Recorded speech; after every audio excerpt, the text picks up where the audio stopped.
Pero es a la señora que nos... Súper. Bien. Bueno, vamos arrancando entonces, aprovechando las preguntas que ya empezábamos a hacer. La idea es primero presentarnos nosotros. Somos la Jauretche, una agrupación de la Facultad de Humanidades, que creo que acá estamos todos de Humanidades, ¿no? De La Plata. En otros encuentros de este mismo ciclo hemos tenido gente de otras universidades, así que bueno, quizás sucede.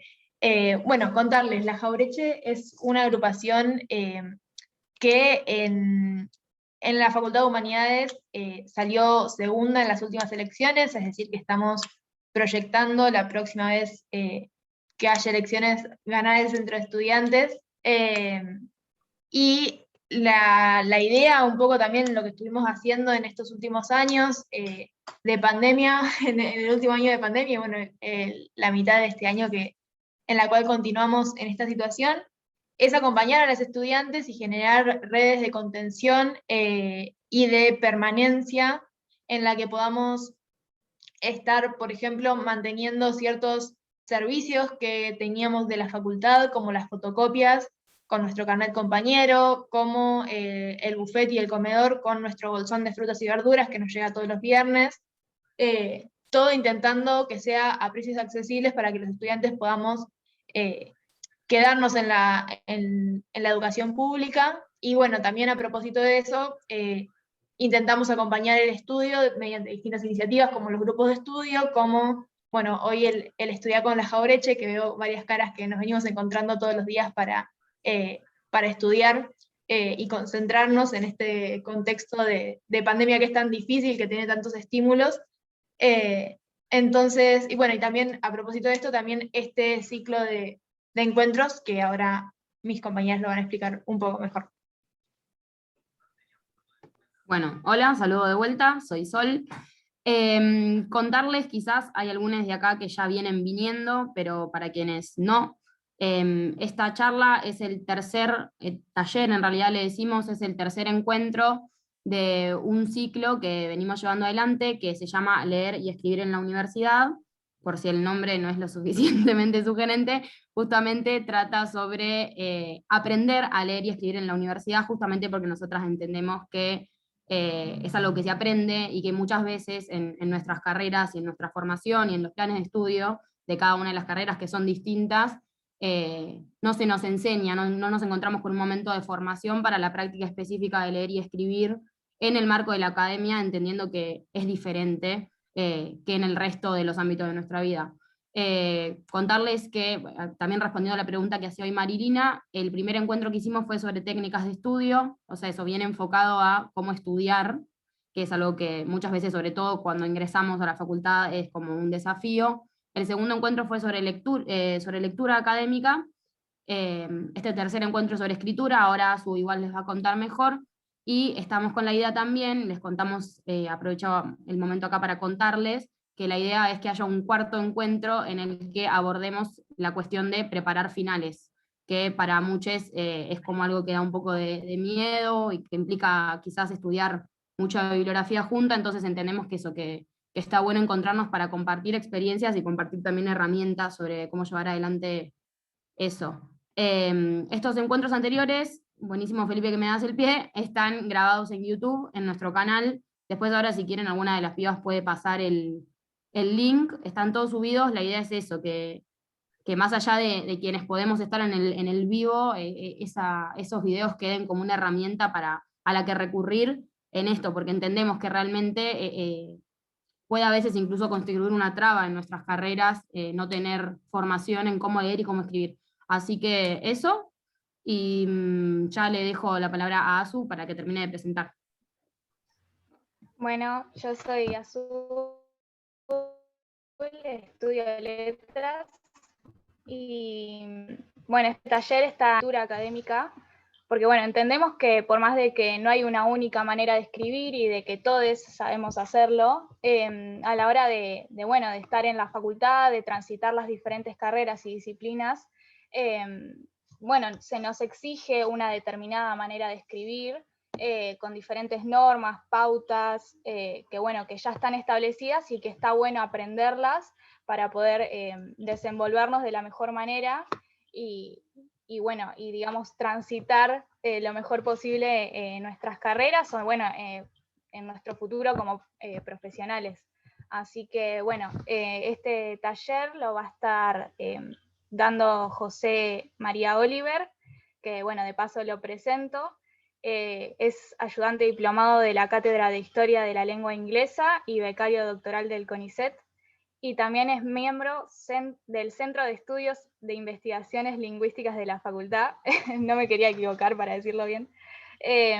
Así que bueno, digamos que él va a estar al mando de la parte más expositiva, donde se nos va a estar mostrando las diferentes herramientas que podemos tener en cuenta a la hora de escribir.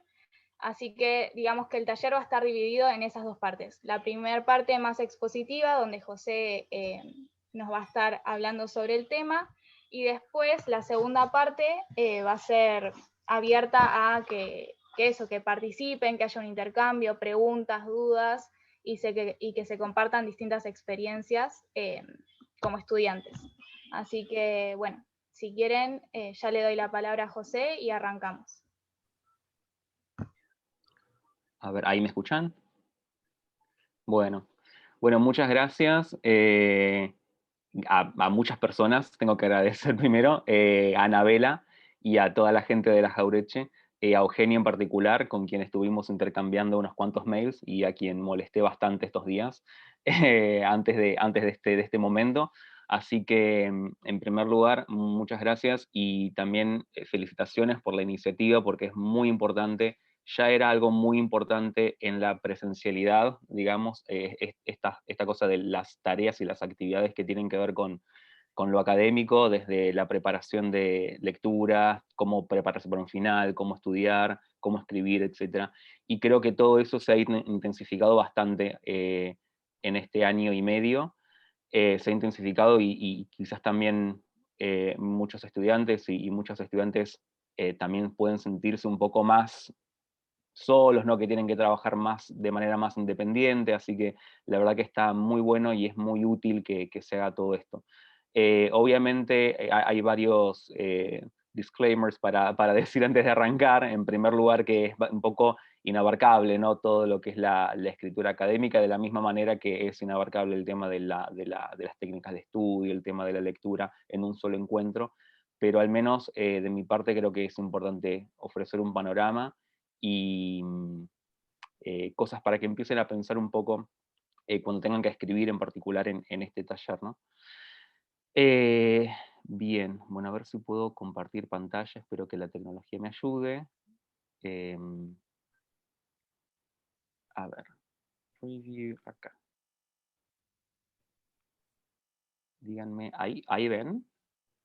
¿Sí? Sí, se ve bien. El taller, genial. A ver. Y ahí avanza, ¿no? Sí, sí, sí. Bien, buenísimo. Chequeo siempre por las dudas.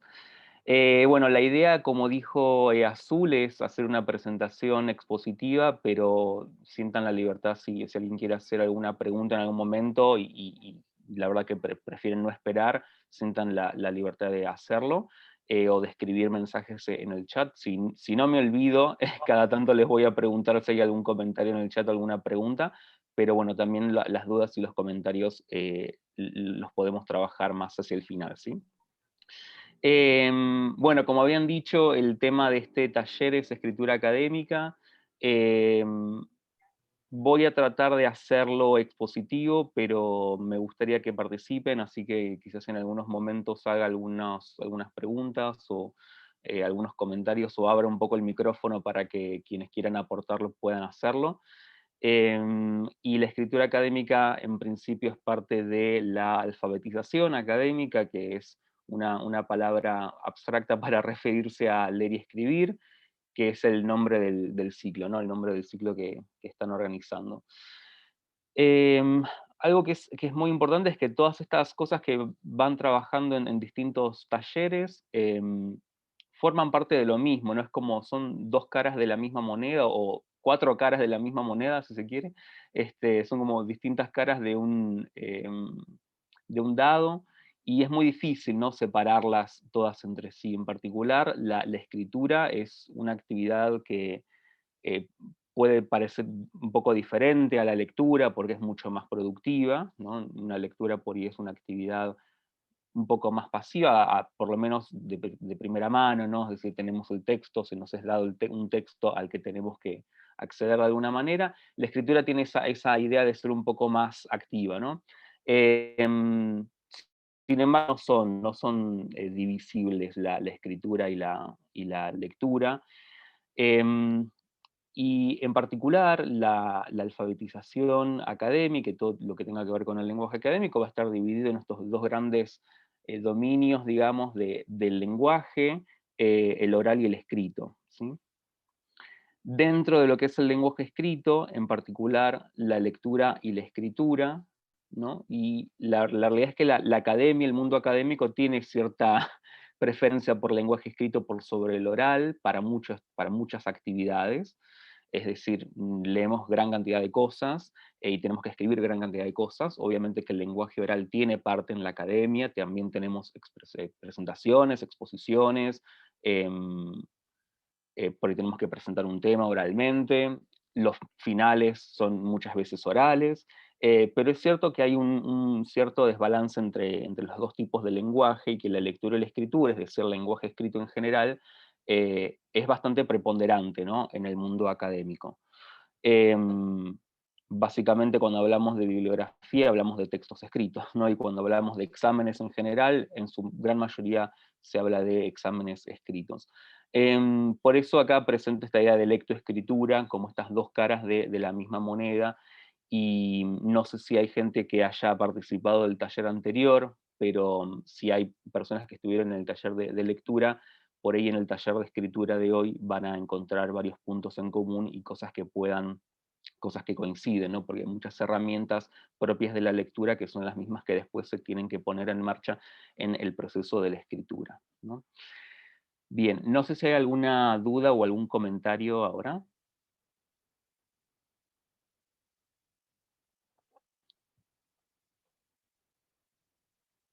¿No?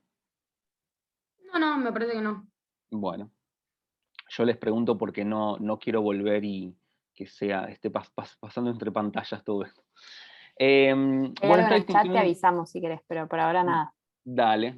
Esta distinción entre el lenguaje oral y el lenguaje escrito es importante porque una impresión que yo tengo a veces es que cuando en la etapa estudiantil por ahí no somos tan conscientes de la distinción entre lo oral y lo escrito y lo que se espera de lo que es un texto oral o un texto escrito, ¿no? Es como, bueno, vamos a los exámenes, hacemos las consignas, escribimos lo que hay que escribir, decimos lo que hay que decir, este, pero muchas veces no tenemos una conciencia de las diferencias que puede haber entre lo oral y lo escrito, ¿no?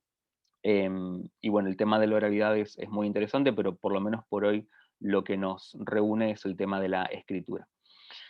¿Qué escribimos en particular en el mundo académico? Muchas cosas muy diferentes, y en realidad escritura académica es un término un poco paraguas para referirse a una gran variedad de textos que se pide que escriban estudiantes e incluso ya profesionales, ¿no? Y acá traté de hacer una listita con algunas de las cosas que escribimos. Muchas cosas que escribimos tienen que ver con la reformulación, básicamente, y esto es lo que vieron en el primer encuentro de técnicas de estudio. Cuando armamos resúmenes, cuadros comparativos, notas, fichas, ¿no? Distintas cosas que escribimos que por ahí no son extensas en sí, estamos escribiendo, ¿no? Todas esas tareas de reformulación son parte de la escritura y deberían también tener las características de la escritura académica, obviamente sin ser un texto como una monografía, ¿no?, que ahora voy a hablar un poquito de eso, pero también cuando escribimos para estudiar, cuando escribimos para resumir un texto o para tomar una nota, de algo que es importante, o tomar notas de clase, por ejemplo, bueno, eso también es escritura académica. Quizás es un poco menos académica o es un poco menos formal o responde un poco menos a ciertas a ciertas convenciones que tienen que ver con la academia en general, pero también es escritura, ¿no? Y es importante, me parece que ya desde ese momento, que por ahí es lo primero que escribimos, antes de ir a un examen, o antes de escribir un artículo, de escribir una monografía o lo que sea, lo primero que escribimos es algo sobre lo que leemos generalmente, o lo que alguien está exponiendo si es una clase, ¿no? Bueno, eso también es escritura, y también es escritura académica, ¿no? Otra cosa que escribimos es lo que ocurre en los exámenes, ¿no? Las consignas, distintos tipos de consignas, y dentro de eso las diferencias entre los exámenes parciales y finales, y también los exámenes presenciales y domiciliarios, ¿no? Obviamente pongo exámenes para referirme de manera muy general a todas las actividades escritas que aparecen en las evaluaciones, ¿sí? Obviamente pueden ser muy diferentes, esto depende del área, del tema, del tipo de actividad, del objetivo que se tiene para evaluar tal o cual tema. Pero bueno, en general los exámenes escritos van a tener, obviamente, al ser escritos, van a pedirles que escriban y desarrollen ciertos temas, ciertos puntos de vista, que justifiquen y demás, y en esas consignas, ya sean presenciales o domiciliarias, tenemos que escribir también, ¿no? Bueno, y finalmente el último punto de lo que escribimos en la academia, escribimos ya textos un poco más extensos, monografías, artículos, proyectos. Yo en particular voy a hablar un poquito de las monografías, que son los trabajos finales, generalmente que puede ser que a veces tengamos que hacer para una promoción o para un coloquio para un final, o algo por el estilo, por ahí previamente tenemos que escribir una monografía, ¿sí? Em, Estos tres puntos en realidad se organizan un poco, si se quiere, de menor a mayor, ¿no? La reformulación siempre es mucho más concreta, son en general más cortos, ¿no? Los textos académicos de reformulación, como los resúmenes, las notas y los cuadros. Los exámenes son un poco más extensos, y obviamente que las monografías y los artículos son de los tipos de texto más extensos que tenemos que escribir, ¿sí? No voy a hablar de artículos y de proyectos, porque eso tiene más que ver con la parte de posgrado, por ahí, ¿no? Con artículos para presentar en alguna revista o en algún congreso o algo por el estilo. Em, pero básicamente no tienen grandes diferencias con las monografías. Las diferencias que van a tener tienen que ver con las exigencias propias del tipo de artículo o proyecto que tengamos que escribir, y los requisitos particulares de las partes que debe tener, por ejemplo, ¿sí? Y además porque creo que la mayoría de quienes están acá van a beneficiarse más de la parte de las monografías que de todo lo formal, digamos, que se refiere a los artículos y los proyectos. Y en todos estos casos, la lectura es un disparador, ¿no? La lectura es un disparador porque, si bien cuando asistimos a clases, los profesores y las profesoras explican temas, presentan temas, exponen y demás, es cierto que prácticamente todos los temas que tenemos que estudiar a lo largo de las distintas carreras tienen un soporte escrito que debe ser leído, ¿no? Es bastante extraño que se tomen exámenes, por ejemplo, o se tengan que escribir monografías a partir de una exposición oral solamente. Por eso es que la lectura es un poco el disparador de todo esto, y por eso también lo que decía antes, es un poco difícil tratar de dividir la lectura de la escritura. Básicamente, ¿por qué? Porque lo que escribimos cuando escribimos un resumen es un resumen de algo que leímos. Cuando tenemos que resolver consignas de un examen, esas consignas se resuelven sobre la base de temas que leímos, ¿no? Capítulos, fichas, etc. Y con las monografías también. Bueno, ¿qué pasa con los géneros académicos de la redacción? Que son estos puntos que estuve viendo. No me voy a concentrar en la parte de las actividades de escritura de reformulación, como los resúmenes y las notas, porque eso tiene que ver más con las estrategias de técnicas de estudio, que ya lo vieron en un encuentro. Pero sí me voy a concentrar un poco en la parte de los exámenes y las monografías. Todos los géneros de redacción, todos los géneros discursivos, y especialmente lo que tiene que ver con la escritura, o nos obliga a pensar siempre en qué tenemos que escribir y para quién tenemos que escribir, y qué es lo que la persona que va a leer lo que estamos escribiendo espera del texto con el que se va a encontrar. Y nuevamente, a veces pienso que por esto es algo que no se tiene en cuenta siempre, como cuando dije lo del lenguaje oral y el lenguaje escrito, ¿no? Nosotros recorremos la universidad, los estudiantes en general recorren la universidad, y por ahí no son tan conscientes de las diferencias entre la oralidad y la escritura y lo que se espera de cada uno de estos tipos de lenguajes. Em, y lo mismo suele pasar muchas veces con la escritura en sí, ¿no? O sea, escribimos algo, pero por ahí no tenemos tan en cuenta quién es la persona que lo va a leer y qué es lo que esa persona espera del texto que escribimos, ¿no? Eh, Esto va a ser lo mismo para todas las instancias de escritura académica, incluso las que son más avanzadas o las que tienen que ver más, por ejemplo, con el posgrado.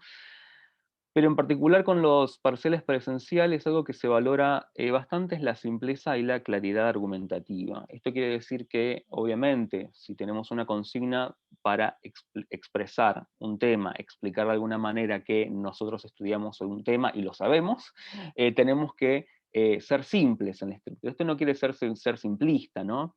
No quiere ser informal, pero sí tenemos que poder ser claros, básicamente, que las ideas estén expresadas de manera coherente, que estén relacionadas a lo largo de todo el texto escrito. Y eso es algo que se valora bastante en un parcial presencial. No sé si les ha pasado, pero esta es una dificultad muy grande de los parciales presenciales. ¿Por qué? Porque posiblemente tenemos que leer, como dije antes, la lectura como disparador, muchísimos capítulos o muchas cosas para después llegar a un examen y lograr condensar toda esa información que estudiamos en una respuesta de una carilla o media carilla o la extensión que se solicite en cada caso, ¿no? La simpleza y la claridad argumentativa entonces es algo que se debe practicar mucho. Y para practicar eso tenemos que recurrir a escritura preparcial, básicamente, y es lo que tiene que ver con las estrategias de estudio. Y después otra cosa que es lo que voy a trabajar en un ratito, todas las estrategias propias de la revisión y la corrección del texto que pueden ayudarnos a llegar a esta simpleza y claridad. Y por otra parte, el tema de las apreciaciones personales, esto no es quizás, puede ser un poco abstracto o difícil de ver sin un ejemplo claro, que depende mucho del tema y de las consignas en sí, pero no es extraño que se incluyan apreciaciones personales en una consigna, por ejemplo, en la resolución de una consigna en un parcial presencial, y eso está bien, pero eso se espera que se haga siempre y cuando el tema que se evalúe en ese parcial presencial o en esa consigna esté bien comprendido. Es decir, em, las evaluaciones parciales, presenciales en particular, no son evaluaciones sobre puntos de vista, a menos que sea ese el punto que se quiere evaluar, un punto de vista justificado, por ejemplo, ¿no? En base a las lecturas. Bien, cualquier cosa que sea una apreciación personal debe estar incluida dentro del tema que se evalúa y justificado, ¿no? Por otro lado están los parciales domiciliarios, y esto lo incluí porque es lo que tenemos que hacer en este periodo ya desde hace 1 año y medio. Y la diferencia central entre los parciales presenciales y los domiciliarios, bueno, puede haber varias diferencias, ¿no? Por ahí en algunos casos haya presenciales que sean grupales, en otros casos pueden llegar a ser asincrónicos, o sea que se presenta el parcial, se visibiliza el parcial en el campus, por ejemplo, y lo tienen que resolver para el día siguiente o les dan unas cuantas horas para hacerlo, lo cual en la presencialidad no es así, se tienen que hacer en 1, 2, 3 o 4 horas, ¿no? En un periodo determinado. Hay algunas diferencias entonces con las condiciones que se dan para la evaluación, como esto de ser grupal o individual, o la sincronicidad o asincronicidad del parcial. Pero muchas veces lo que pasa en el parcial domiciliario es que se suele esperar que demuestren una capacidad de comprensión y reflexión en una mayor extensión. Básicamente, la idea es que muchos parciales domiciliarios son un poco más extensos que los parciales presenciales. Em, ¿Por qué? Porque tienen muchas veces más tiempos para resolverlos y son asincrónicos, porque en muchos casos tienen todas las lecturas, ¿no? Como no se puede verificar que estén copiándose o no, se espera que la resolución de las consignas sea con mayor extensión, con mayor profundidad también. Entonces es bastante, yo noté esto en algunas materias, que los parciales domiciliarios eran un poco más extensos, o quizás que se esperaba un poco más de trabajo argumentativo mayor. mientras que los parciales presenciales por eran un poco más reducidos en cuanto a lo que se esperaba que escribieran, ¿sí? En cantidad, en extensión de la escritura, ¿sí? Obviamente que esto es una generalidad, una generalización, y depende mucho de la materia y del tema y del parcial en sí. Por otro lado, como se requiere una mayor extensión y una demostración de la comprensión y reflexión también, muchas veces hay mayor profundidad en las lecturas, las consignas pueden ser más específicas, y una mayor exactitud analítica y conceptual, ¿no? Por ejemplo, en un examen domiciliario se puede esperar que citemos a la bibliografía de lectura, mientras que en un parcial presencial posiblemente no se espera necesariamente que citemos con nombre, año y página, por ejemplo, ¿sí?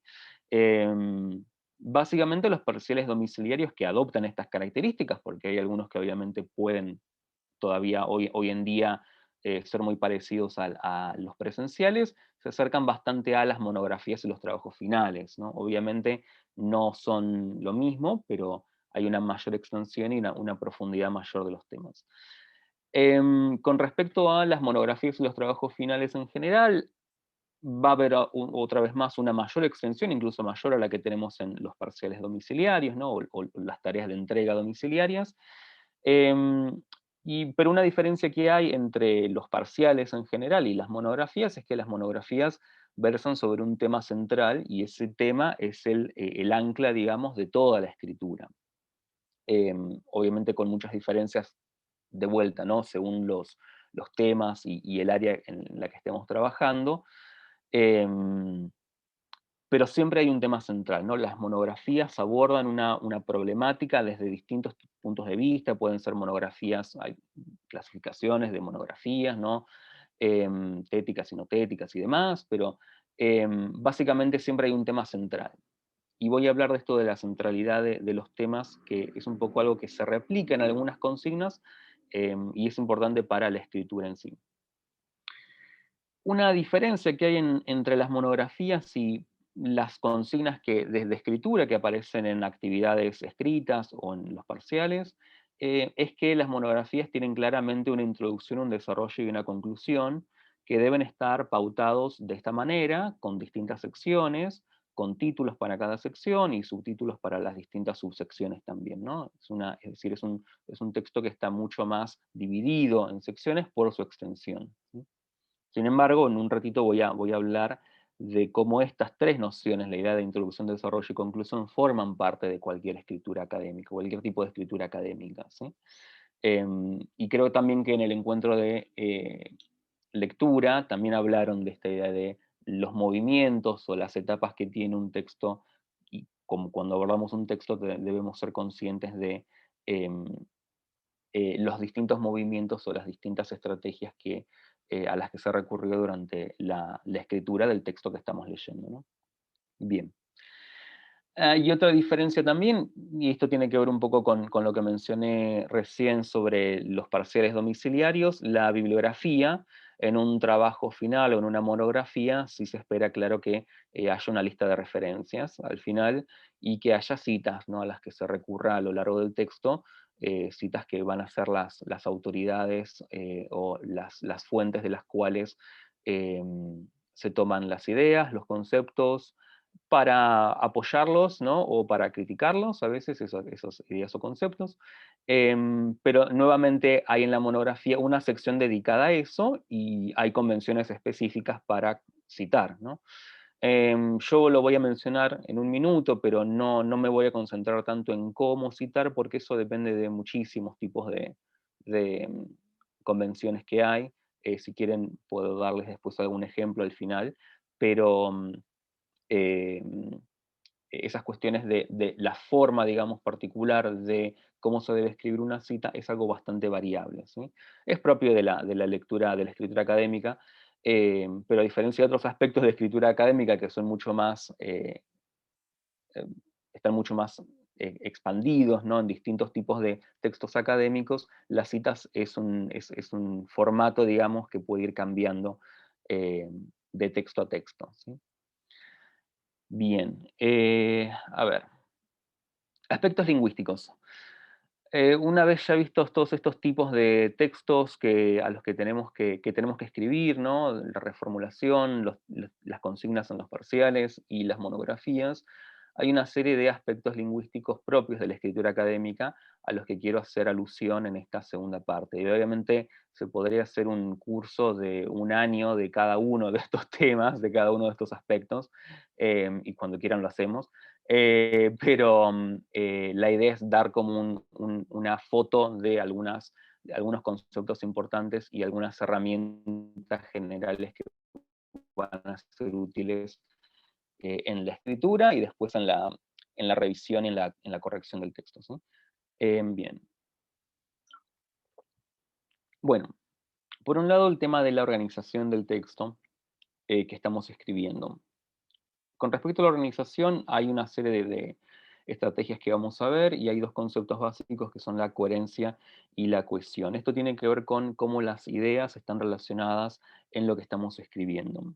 Y es muy importante que como escritores y escritoras académicos y académicas tengamos en cuenta esto y seamos conscientes de qué ideas estamos plasmando en el texto y cómo esas ideas están relacionadas entre sí. Y ahora voy a mostrarles algunos recursos propios, algunos insumos propios de la lengua que pueden servir para esto. Dentro de la organización es importante para cualquier escritura académica esto que mencioné para las monografías, esta idea de que se espera que un texto académico tenga una introducción, un desarrollo y una conclusión. Y eso no quiere decir que pongamos título, introducción, desarrollo, conclusión, ¿no? Sino que cada texto académico es en sí mismo un texto que está contenido en sí mismo, completo en sí mismo, y que es posible en muchos casos extraer el texto académico, ¿no? y verlo como una unidad en sí misma. Y eso no pasa con otros tipos de textos. Es decir, hay una especie de pretensión de objetividad en los textos académicos y de cientificidad que hace que el texto académico sea como una especie de unidad en sí misma, ¿no? ¿Eso qué quiere decir? Que vamos a, o deberíamos poder reconocer que hay una introducción a ese texto, un desarrollo, una parte central en ese texto, y quizás alguna conclusión, ¿sí? La conclusión en algunos casos puede ser más o menos explícita. Pero lo importante para mí es que estas tres secciones que vimos para las monografías y los trabajos finales, esto de introducción, desarrollo y conclusión, que en los trabajos finales sí constituyen secciones en sí mismas, no con títulos propios, es algo que debemos intentar replicar en otros tipos de textos que escribamos, ¿no? Incluso en los textos de las reformulaciones, ¿no? Cuando leemos y tomamos notas de un texto, muchas veces si tomamos notas que no están ordenadas en qué es lo que se presenta primero, qué es lo que se presenta central, qué es lo que se discute y a qué conclusiones se llega, por ejemplo, ¿no? Si las notas están sueltas y no hacemos esa asociación entre las partes del texto de las que vienen y su función en esos textos, posiblemente esas escrituras académicas, esas pequeñas escrituras académicas, mini escrituras académicas de reformulación, por ejemplo, la escritura de un resumen, pueden llegar a ser menos efectivas también, ¿no? Porque básicamente vamos a tener resúmenes o cuadros o notas que sean listas de cosas. Y el problema de tener listas de temas y listas de conceptos y listas de conocimientos y no lograr establecer las relaciones de coherencia y cohesión entre ellos y de establecer el orden en el cual esos conceptos, por ejemplo, o esos temas se van desenvolviendo, digamos, es una dificultad que después se nota cuando, por ejemplo, en un examen parcial, ¿no? O en un examen final, escrito, por ejemplo, en una consigna que tenemos que explicar un tema, tenemos este problema de lo que mencionaba en la primera parte, no poder hacer de toda esa información que tenemos, no poder hacer un texto completo en sí mismo y poder relacionar todos esos temas, ¿no? No sé si escuché a alguien hablando, si hay alguna duda o algo. Se escuchó una Díganme. voz, pero capaz es algún micrófono abierto, no sé. Ok, está bien. Estamos escuchando voces. Está bien, está bien. Párenme cuando quieren porque si no yo sigo hablando. Bueno, Y con respecto a otro aspecto lingüístico que tiene que ver con la escritura académica, el vocabulario y la progresión temática. Nuevamente, los aspectos lingüísticos están todos interrelacionados, ¿no? El vocabulario que usemos muchas veces va a tener que ver con cuestiones propias del tema, pero muchas veces el vocabulario que usemos va a tener que ver con cuestiones de coherencia y cohesión, con lo cual son todos estos aspectos lingüísticos o todos los recursos que evidencian estos aspectos lingüísticos están muy relacionados, ¿no? Y no podemos dividir, muchas veces, en algunos casos sí podemos dividir la funcionalidad de ciertas expresiones, por ejemplo. Pero en gran cantidad de textos lo que vamos a encontrar es que los recursos lingüísticos sirven una variedad de usos en el texto académico, ¿no? Otros aspectos lingüísticos que tienen que ver con la escritura académica, y me voy a concentrar en el primero en particular y en el segundo en parte al final, tiene que ver con las estrategias de desagentivación. Voy a hablar un poquito de eso en un rato. Y después con cuestiones más formales no en el sentido de el estilo, ¿no? Sino que tienen más formales con respecto a las convenciones propias de la escritura académica, ¿no? Que tienen que ver con la puntuación, con cuestiones de ortotipografía, dudas frecuentes que surgen a veces, o errores comunes que pueden aparecer, y las normas de citado. Yo lo que hice es armar un archivito con una serie de píldoras donde aparecen estas cuestiones de puntuación, cuestiones de vocabulario y de gramática, errores comunes, ¿no? Y es un archivito muy cortito, de unas 3 o 4 páginas creo, que después puedo proyectar también porque lo tengo aquí al lado, pero me parece que con Eugenia habíamos dicho también que si quieren pueden pasar los mails, no sé si lo quieren ir haciendo ahora o más al final, o les puedo pasar yo mi mail para que me lo pidan si quieren, porque bueno, ese tema es un poco tedioso, ¿no? Y la idea mía no es acá estar hablándoles de cómo se usa la coma, cómo se usa el punto y coma, cómo se usa los dos puntos, cómo se usa el paréntesis, porque son cuestiones que verdaderamente pueden leer por su cuenta, y que por otro lado, sin ver ejemplos concretos y sin muchas veces tener que escribir esas cosas, no, estoy viendo acá que hay un mensaje o algo, ¿no? Sin escribirlo, digo, sin hacerlo, por ahí no nos damos cuenta. Con lo cual, pensé que era más productivo mostrarles esa hojita, ese archivo que preparé, y después por ahí lo puedo enviar para que lo vean por su cuenta, ¿sí? Obviamente que si tienen José, dudas con respecto a eso, podemos... Sí, no, una cosita sobre eso. Nada, lo hemos hablado, me parece bárbaro. Bueno, acá veo que las personas igual están dejando un mail, ay Dios. pero No quizás me tendría que haberlo parece... dicho, seguramente, perdón. No, no, está bárbaro, pero digo, para que sea menos engorroso quizás estar anotando los mails, quizás lo que podemos hacer es subir el archivo a un Drive Sí, y sí, pasar el link de Drive, o que vos dejes tu mail y dale. que las personas te hablemos, porque quizás anotar todos estos mails es como medio difícil. A mí Sí, se sí, me sí. ocurre también otra manera quizás aún más fácil. Tenemos un grupo de WhatsApp que fuimos armando durante el ciclo o sea, como para que las personas puedan enterarse cuándo es el siguiente encuentro.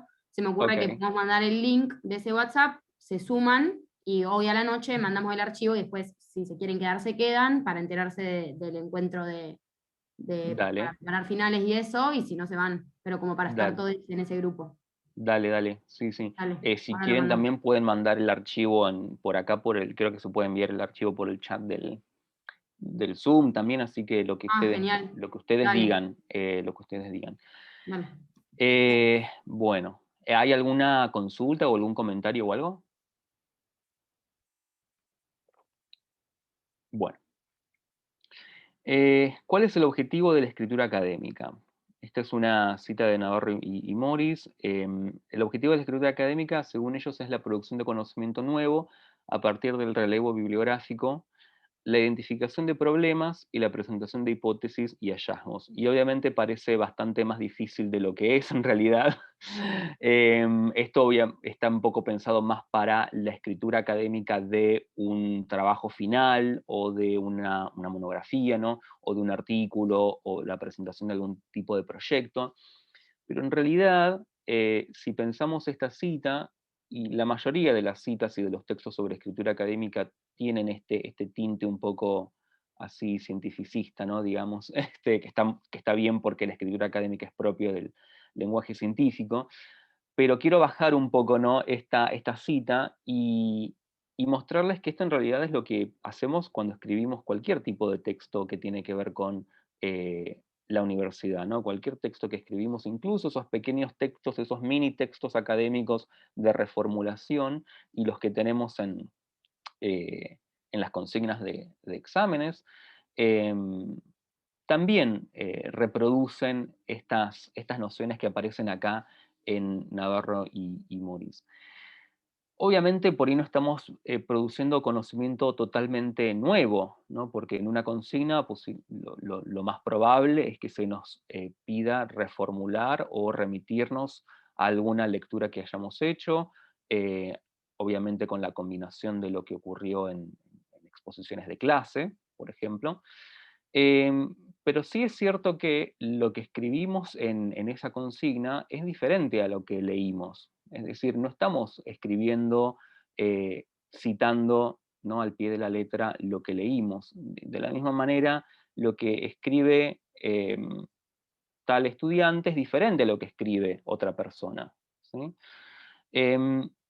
Esta es la idea de conocimiento nuevo o la idea de novedad que tiene la escritura académica. La escritura académica varía mucho de persona a persona, y creo que esa es una de las características propias de la escritura académica en la universidad, en el grado, por ejemplo. No que se crea conocimiento totalmente nuevo, en el sentido de que vamos a descubrir algo que nadie había descubierto antes, y vamos a hacer, no sé, Marie Curie en la resolución de una consigna, pero sí es cierto que el abordaje que cada persona le hace a esa consigna, si bien muchas veces está pautada, porque, por ejemplo, es una pregunta cerrada para responder sobre la lectura tal, de tal unidad del programa, sí es cierto que se puede abordar de distintas maneras, que la concentración puede ser sobre un tema o sobre otro, y como resultado de eso tenemos cierta producción nueva.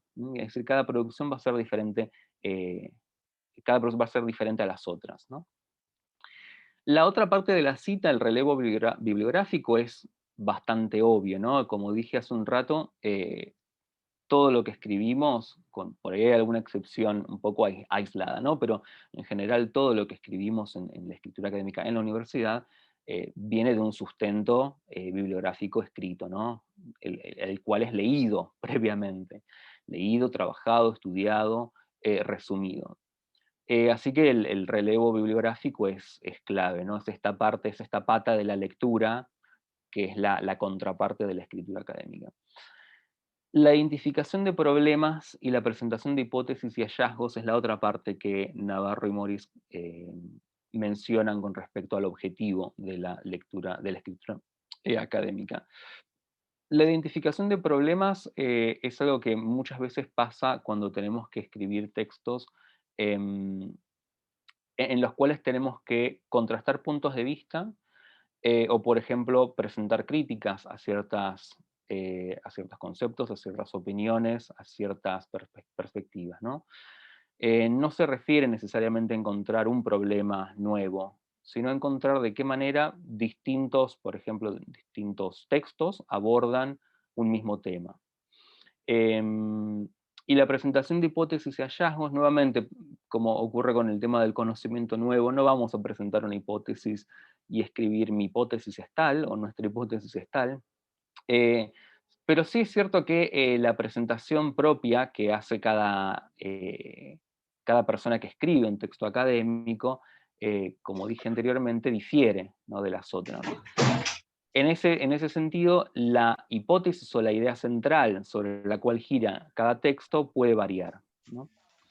Y con respecto a los hallazgos, nuevamente, esto por ahí parece un poco más propio de las ciencias naturales, pero también cuando llegamos a una especie de conclusión, estamos llegando a un hallazgo, que posiblemente no sea una conclusión total, una conclusión definitiva, pero sí que puede ser una observación personal o una apertura a futuras líneas de investigación. Entonces, creo que ¿hay una pregunta? No, una compañera tiene el micrófono abierto. Un ahí, micrófono, un cerré micrófono. para Está que bien, no se está bien, escuchen está bien, está bien, conversaciones. está bien. Entonces, básicamente lo que yo quiero con esta frase es que vean cómo todos estos aspectos, con términos bastante abstractos como conocimiento nuevo, presentación de hipótesis, hallazgos, relevo bibliográfico, que son un poco abstractos y que parecen bastante más allá, digamos, que van un poco más allá de la escritura académica en el grado, en realidad están muy relacionados con el grado, ¿sí? Obviamente en menor medida y con menor precisión y menor especificidad posiblemente, ¿no? No tenemos hipótesis per se, no tenemos por ahí creación de conocimiento nuevo per se, o hallazgos en sí mismos, pero sí tenemos toda la naturaleza de lo que es el conocimiento nuevo, las hipótesis, los hallazgos, la identificación de problemas, y obviamente el relevo bibliográfico también aparece en textos académicos, por ejemplo, las resoluciones de parciales o los trabajos finales, las monografías. Para que un trabajo académico pueda comunicar efectivamente lo que sostiene, dice el otro punto, es fundamental que esté estructurado de manera clara y ordenada. Y estos conceptos son claves, ya los mencioné ¿no? varias veces. La escritura académica tiene como la regla de oro de la escritura académica es la claridad y la fuerza argumentativa, ¿no? La claridad argumentativa. Muchas veces una dificultad que aparece con la escritura académica es que no tenemos por ahí tanta confianza ni tanta práctica de escritura. Entonces se recurre a ciertas estrategias de escritura, como por ejemplo el agregado de muchos conectores. Ahora voy a hablar un poquito de los conectores. Y a veces al agregar muchos conectores, muchos sin embargo, ¿no? Por ejemplo, muchas veces ese tipo de expresiones, de recursos, pueden hacer que, si no están bien usados y usados en el lugar necesario, pueden hacer que la escritura pierda un poco la claridad, ¿sí? Por eso es fundamental. Yo creo que lo más importante es la claridad argumentativa y la simpleza argumentativa, que obviamente siempre tiene dificultades y siempre depende de la temática y depende del tipo de texto que estemos trabajando. Obviamente que una monografía va a tener una cuestión más compleja en cuanto al abordaje de un tema, ¿no? Porque se ven más puntos de vista, porque se trabajan, se hace un análisis ¿no? más detallado y una síntesis más profunda. Pero esto es cierto para todo tipo de escritura académica, ¿no? La claridad argumentativa es central. Y una dificultad de la escritura en general, no de la escritura académica en sí, pero de la escritura en general, es que por ahí no somos tan conscientes de exactamente qué tanta claridad estamos comunicando o expresando con lo que escribimos. La escritura académica es una práctica, es un hábito y siempre es algo subjetivo. Bien. Obviamente con las convenciones y todo lo que se espera de cada tipo de texto, pero siempre cada persona va a escribir un texto académico con ciertas diferencias. ¿Qué pasa con la organización y la progresión temática? Bueno, si decimos que la claridad argumentativa es central, bueno, la idea más importante para tener claridad argumentativa es que el texto esté organizado y que los temas que van surgiendo a lo largo del texto estén ordenados de manera coherente. La progresión temática tiene que ver con cómo se presentan las ideas, básicamente. Y esta es la idea que retomé, que quiero retomar ahora de hace un ratito, ¿no? La importancia de que veamos en una consigna, a mí me preocupan bastante más las consignas de exámenes que por ahí una monografía final, porque una monografía, para escribir una monografía tenemos mucho más tiempo y muchas veces podemos consultar a quienes nos piden la escritura de la monografía, docentes, o puede ser alguna institución, por ejemplo, o alguna revista donde sea que estamos mandando un trabajo, muchas veces podemos tener algún tipo de interacción con quienes nos piden la escritura. Con lo cual podemos tener un feedback y ir mejorando el texto a lo largo del tiempo. En general son trabajos asincrónicos, ¿no? Porque tienen mucha extensión. Por eso me parece más importante concentrarme en la parte de la escritura sincrónica, ¿no? La escritura académica del parcial, la escritura académica de un final escrito, por ejemplo, ¿no? Donde por ahí no se espera que escribamos muchísimas citas, pero sí se espera que tengamos una escritura, que respondamos a las características de la escritura académica, que tengamos un registro propio de la escritura académica. Y muchas veces esa sincronicidad en la que nos encontramos en una resolución de una consigna hace que sea mucho más difícil escribir bien. ¿Por qué? Bueno, porque tenemos menos tiempo, porque lo podemos leer menos veces, porque no lo podemos corregir tanto. Por eso me gustaría concentrarme más en eso. Entonces, la idea de que una introducción, un desarrollo y un cierre formen parte de cualquier tipo de texto es una idea que para mí es central cuando cuando resuelven cualquier consigna. Como dije hace un rato, no vamos a tener por ahí una sección que se llame introducción, una sección que se llame desarrollo y una sección que se llame cierre, porque posiblemente tengamos que escribir en un solo párrafo o en 2 párrafos, 3 párrafos, todo lo que tenemos que escribir, pero sí podemos encontrar distintos movimientos a lo largo de ese texto. Esos movimientos nos van a dar lugar a que, o van a llegar a que el texto esté completo en sí mismo, ¿no? A que la persona que lea ese texto, por ejemplo, docentes, evaluadores, etc., puedan ver que la escritura, que el desarrollo de la consigna es un texto completo, que es un texto coherente, que es un texto que presenta todo lo que se espera que se presente en cuanto al tema. Y es algo que ayuda mucho, porque posiblemente a veces es por algo que parece un poco menor, pienso en primeros años, ¿no? Por ahí ingresantes o el primer año de estudio, por ahí el foco lo ponemos siempre en entender el tema, ¿no? En entender el texto, en entender el concepto. Y la realidad es que ayuda mucho, incluso a la evaluación, ¿sí? Al concepto que se arma del texto, tener claridad argumentativa, ¿sí? Básicamente, si nosotros entendemos todos los temas de los que nos van a evaluar, sobre los que nos van a evaluar, pero no podemos expresarlos en un texto coherente, ordenado, y donde demostremos efectivamente que esos temas los entendemos, los comprendimos, podemos contrastarlos entre sí, desarrollarlos, ilustrarlos, o lo que sea que se pida, vamos a tener una dificultad, ¿no? en la resolución de la consigna, y esa dificultad posiblemente se vea en cómo se evalúa esa resolución después. Y por ahí les pasó que estudiaron muchísimo, pero en la resolución no pudieron plasmar todo lo que habían estudiado. Bueno, muchas veces eso pasa un poco por las técnicas de estudio, ¿no? Pero otro poco también pasa porque no se pudo lograr que la resolución de la consigna demuestre todos esos temas de una manera ordenada, coherente y que esté organizada como se tiene que organizar, por ejemplo, si tenemos causas y consecuencias, etc. Para esta organización y para la organización y la progresión temática es importante la organización en párrafos en la medida en que eso sea posible. Si la resolución de la consigna debe ser en un solo párrafo porque la extensión es corta, de todas maneras podemos encontrar estos movimientos de introducción, desarrollo y cierre, ¿sí? Obviamente que si es un poco más extenso podemos dividir todo esto en distintos párrafos.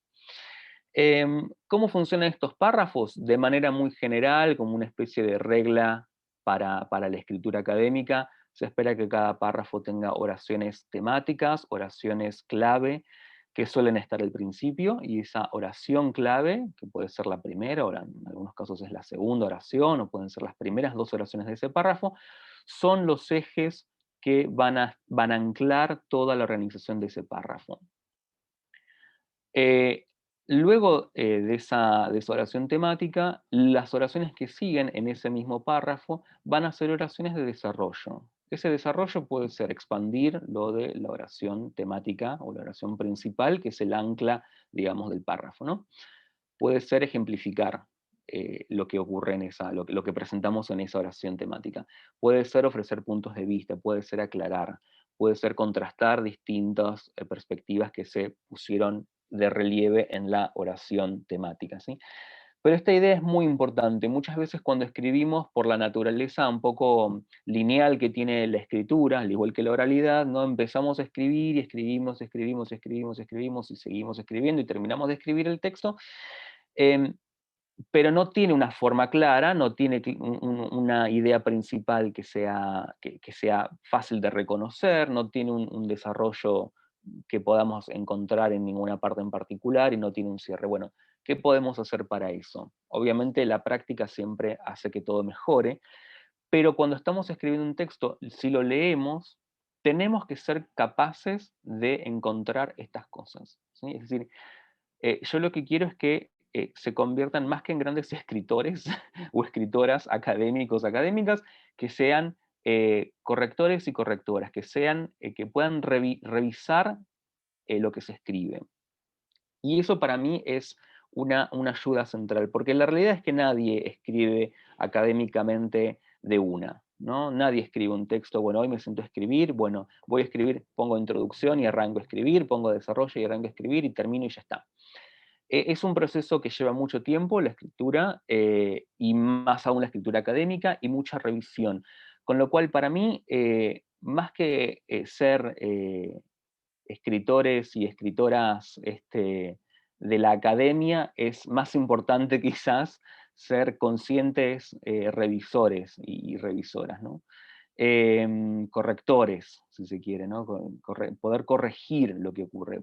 Porque es prácticamente imposible poder escribir un texto, ¿no? La naturaleza misma del texto es muy difícil de poder aprender de una, ¿no? Es decir, en una sentada escribir todo lo que queremos escribir sin corregirlo, ¿no?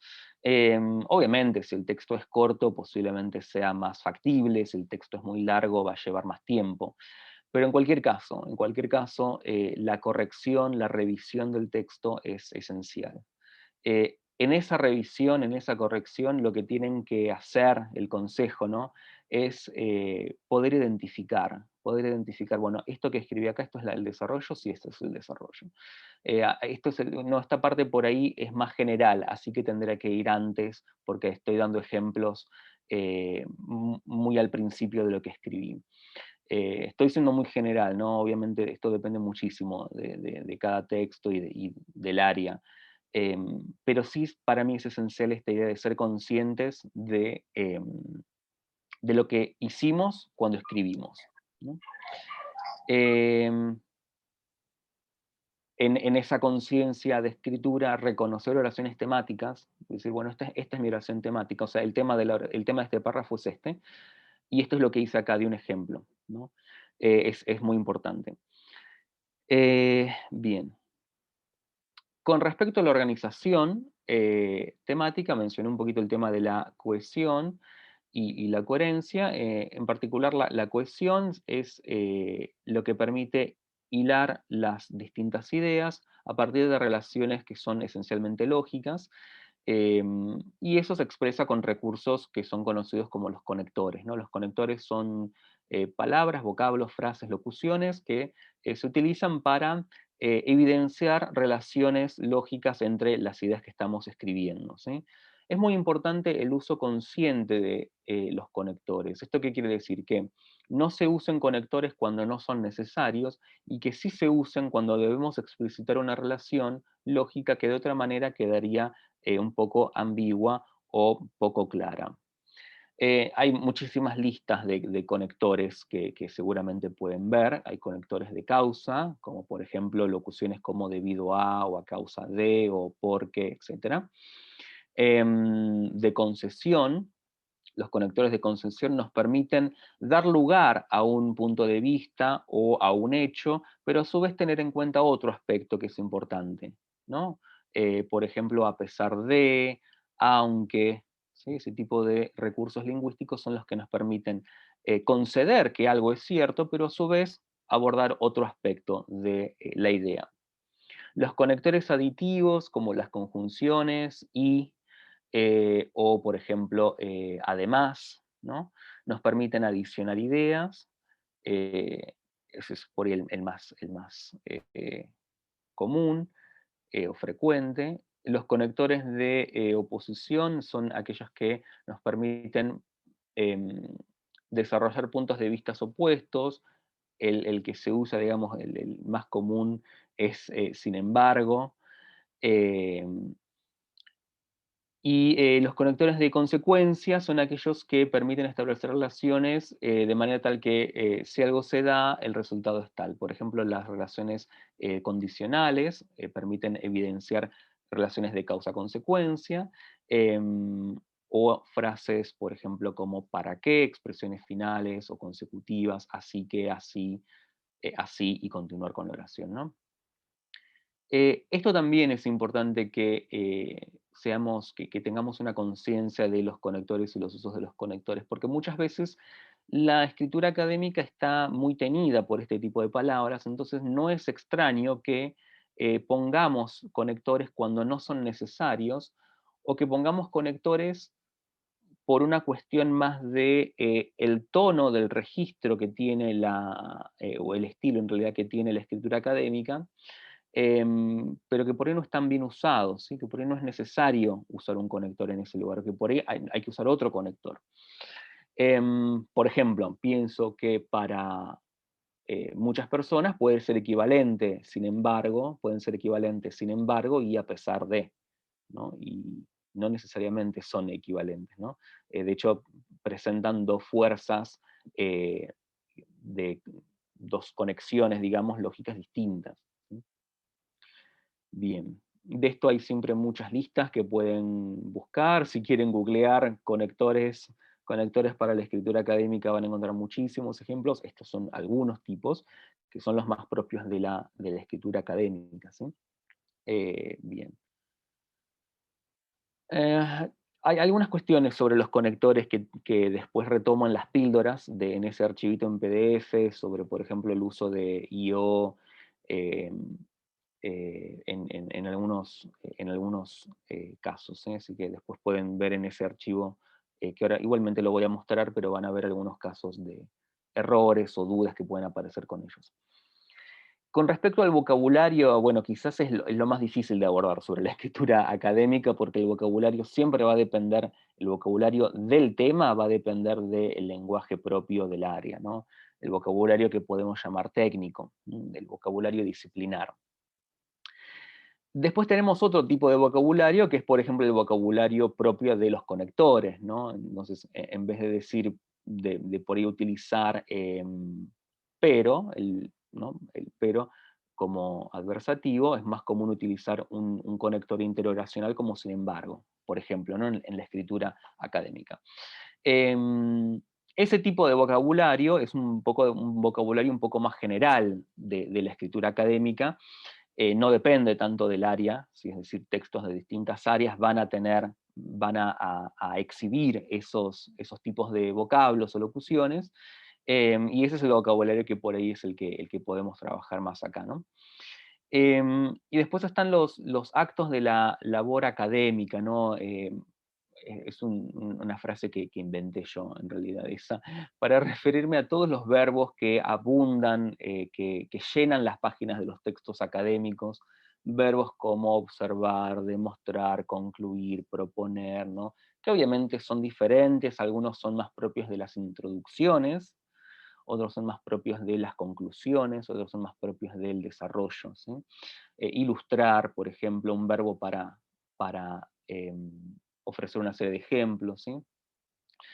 También hay sustantivos como datos, ¿no? La palabra dato, las palabras como concepto, noción, aspecto. Hay muchas palabras que podemos encontrar acá en lo que es la escritura académica, ¿no? Conceptos, palabras, perdón, o vocablos un poco más generales, ¿sí? Obviamente el uso de estas palabras, de estos verbos, por ejemplo, los que pongo acá, o incluso de los sustantivos, tiene que estar justificado, ¿no? Es decir, no podemos decir observar o demostrar, por ejemplo, si no estamos demostrando algo. ¿no? No podemos decir concluir, o no es correcto decir concluir en un texto escrito académicamente, si en realidad lo que estamos diciendo no es una conclusión, ¿sí? ¿Y esto por qué es importante? Porque muchas veces en el proceso de escritura, por ahí estamos pensando en una conclusión, pero lo que estamos poniendo en realidad no nos damos cuenta cuando lo escribimos, pero no es una conclusión, ¿no? O ponemos demostrar porque, o mostrar, por ejemplo, pero lo que estamos haciendo no es demostrar o explicar algo, ¿sí? Em, Hay ciertas palabras que son, ciertas palabras, verbos en particular, o locuciones que son muy frecuentes, y eso hace un poco que sean las palabras a las que accedamos más fácil cuando escribimos. Por ejemplo, frases como dar cuenta de algo, ¿no? Dar cuenta de algo un verbo, digamos, de la labor académica. Pero dar cuenta de algo significa explicar algo, no ejemplificar o ilustrar. Entonces, hay que ser cuidadosos, tenemos que tener cuidado con ese tipo de palabras, porque si utilizamos dar cuenta de algo, para darles un ejemplo concreto, y lo que estamos poniendo no es en realidad una explicación, bueno, ahí hay un problema, porque estamos relacionando dos ideas de una manera incorrecta por el verbo que estamos utilizando, ¿no? Bien. Bueno, como les dije antes, una de las estrategias que tiene que ver con la escritura académica es la desagentivación. La desagentivación es básicamente la reexpresión de una oración de manera tal que el agente, ¿no? El agente de la oración se omite y eso se reexpresa de otra forma. Es muy frecuente que en español en particular se recurra a el uso de la primera persona, del singular o del plural, ¿no?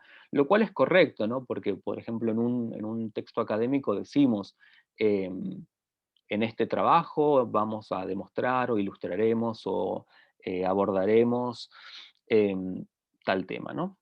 Por ejemplo, en un texto un poco más extenso. Sin embargo, tenemos que ser cuidadosos con el uso exagerado de eso, especialmente cuando tenemos la combinación de estas formas de primera persona, del singular o del plural, con ciertos verbos livianos, que en realidad no quieren decir mucho. Por ejemplo, vemos, tenemos, encontramos, muy frecuentes en la escritura académica y en el lenguaje oral académico también, ¿no? En este capítulo, sí. Perdón, justo en el chat Carolina Petrillo pregunta, ¿sería el passive voice del inglés? Sí, ahora en un minuto voy a hablar de eso. Sí, sí, sí. Tiene un poco que ver con eso. La voz pasiva, que es lo que está acá más abajo. La voz pasiva es una estrategia de desagentivación. Sí, o despersonalización, que como pongo ahí abajo, despersonalizar el discurso, ¿no? Ahora igualmente hay como un comentario para hacer al final. Pero a lo que voy es muy común el uso exagerado de esta primera persona, en especial del plural, con verbos livianos, ¿no? ¿Esto qué quiere decir? ¿Que la primera persona esté mal? No, pero que posiblemente es mejor combinarla con un verbo como los que vimos hace un rato, ¿no? Como observamos, demostramos o proponemos, ¿sí? Bien. Acerca del uso generalizado de la primera persona, es común que la escritura académica y el lenguaje científico en general, para evitar un poco, para llegar un poco a esta pretensión de cientificidad que tienen y de objetividad, se recurra a oraciones impersonales, ¿no? Las oraciones impersonales se pueden armar a partir de una serie de mecanismos que habilitan distintas lenguas.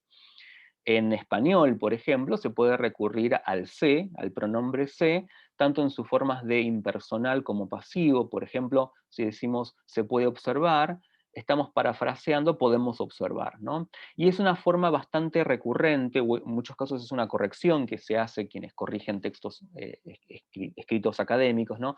Para evitar el sobreuso de la primera persona. No estoy diciendo que la primera persona del singular y del plural estén mal, ¿no? Pero en muchos casos es bastante repetitivo, especialmente en español. Hay otras lenguas como el inglés donde es por ahí más frecuente la repetición de estas primeras personas.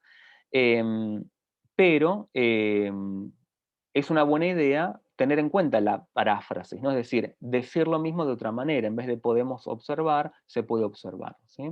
en vez de podemos encontrar 3 características, se pueden encontrar 3 características, ¿no? O recurrir, por ejemplo, a formas en infinitivo con ciertos adjetivos, como es posible encontrar, ¿no? Es decir, ¿qué estamos haciendo en es posible encontrar? Estamos parafraseando la modalidad de posibilidad que está en poder, ¿no? Con un adjetivo. Estamos reexpresando esa modalidad con un adjetivo, con un verbo cópula como es, y después tenemos la continuación con infinitivo, ¿sí?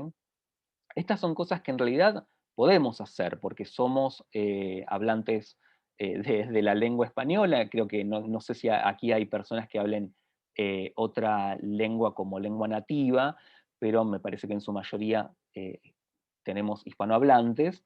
Entonces esto lo podemos hacer, ¿no? Es decir, no es algo que sea nuevo. Lo que sí es nuevo es ser consciente de lo que estamos haciendo, ¿no? Lo que sí es nuevo es corregir de tenemos a es posible tal cosa, por ejemplo, o se puede observar, es posible observar, por ejemplo, ¿no? Esa es lo nuevo, digamos, la conciencia propia que tiene quien escribe, ¿no? Y acá el BP es la voz pasiva, que mencionaba alguien recién. La voz pasiva es una estrategia de desagentivación, que en algunos casos es obligatoria, que nos permite justamente reordenar la información de la oración de manera tal que tengamos oraciones sin agente explícito, ¿sí? La gente puede agregarse de manera optativa en algunos casos al final, ¿sí? Bueno, por ejemplo, decir cosas como se pueden observar, ¿no? Son frases con C que tiene ahí un valor de voz pasiva, ¿no? El C es un recurso muy polivalente, ¿sí? Y sirve mucho para la escritura de estas cosas. Ahora bien, en particular con la voz pasiva, especialmente la voz pasiva de lo que se llama la voz pasiva perifrástica, ¿no? Es decir, fueron observados, fueron encontrados tales conceptos, ¿no? Es decir, el verbo ser y la conjugación de un participio después. Es cierto que hay que también evitar el sobreuso de estas formas formales, ¿sí? Si bien el lenguaje académico y la escritura académica tienen esta idea de objetividad, esta idea de formalidad detrás, como les dije al principio, la clave es la claridad argumentativa. Entonces, textos que sean complejos de leer en sí mismos, que de hecho pasan muchas cosas que tenemos que leer, ¿no? En mucha bibliografía, bueno, es algo que puede ser desaconsejable, ¿no? Porque cargar el texto de mecanismos lingüísticos que lo que hacen es en realidad complejizar un poco la argumentación, puede ser contraproducente, digamos, ¿no? ¿Por qué? Porque la persona que está leyendo le puede parecer difícil entender el punto, ¿no? Bien. Bueno, y finalmente la última parte que tengo es la de las píldoras, de la buena escritura académica. Esta parte de las píldoras es lo que les decía que tiene que ver con, bueno, cómo se escribe tal palabra, le tengo que poner tilde o no, está bien usada acá la coma, tengo que usar el gerundio o no, y eso es lo que armé en un archivito que no sé si, ¿acá lo ven? No, creo que tengo que cambiar de Vemos el pantalla. power, que dice Sí. píldoras para la buena. Bien. Sí, tengo que hacer esto, stop share, acá. ¿Ahora sí? Sí. Bueno, Ahí lo vemos, sí. este es el archivito que les había dicho que preparé y que es muy tedioso recorrer con ustedes acá, donde donde presento una serie de cuestiones de escritura, tanto de tipografía, puntuación, vocabulario y gramática que puede ser útil. Por ejemplo, el uso de la coma, el paréntesis, las comillas, la tilde diacrítica, el queísmo y el dequeísmo, el uso de el compuesto io como conjuntivo, el gerundio, la concordancia negativa, la concordancia sujeto y verbo, los parónimos, las frases mismo, misma y el pleonasmo, ¿sí? Son algunos puntos. Obviamente que hay manuales extensísimos de este tipo de cosas, de estilo, de corrección, de errores frecuentes, de la escritura en general y de la escritura académica en particular también. Pero bueno, acá hice como una selección, por ejemplo, en el primer caso el tema de la coma, que es incorrecta, ¿no? En posición entre sujeto y verbo cuando no hay nada que intermedie, ¿no? Y este tipo de cosas a veces ocurren, ¿no? Cuando tenemos que escribir. Un poco porque por ahí estábamos pensando cómo lo diríamos, entonces pensamos que habría alguna pausa y por ahí incluimos una coma, pero bueno, se considera incorrecto, ¿sí?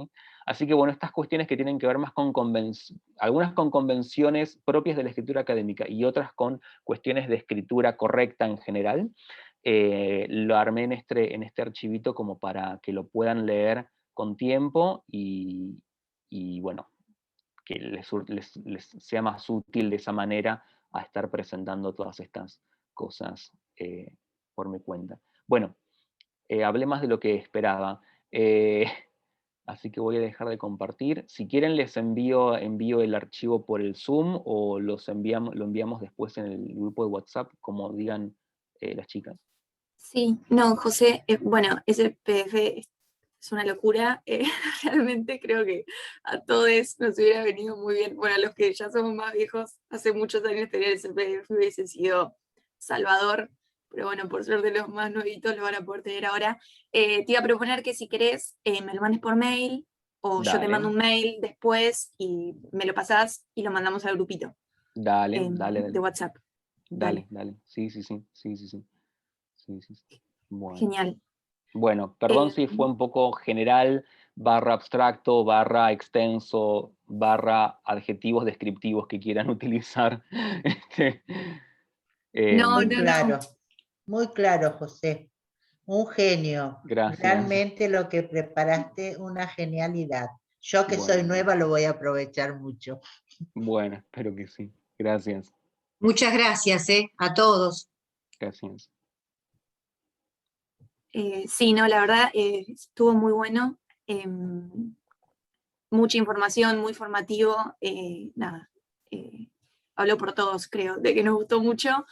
Un poco la idea, veo que la gente está agradeciendo, no se vayan igual, porque un poco la idea ahora es, bueno, después de la exposición, abrir como espacio de preguntas, o sea, nada, cualquier, ya sea reflexión o pregunta específica que le quieran hacer a José, o bueno, cualquier cosa que quieran comentar. Muy importante, sí.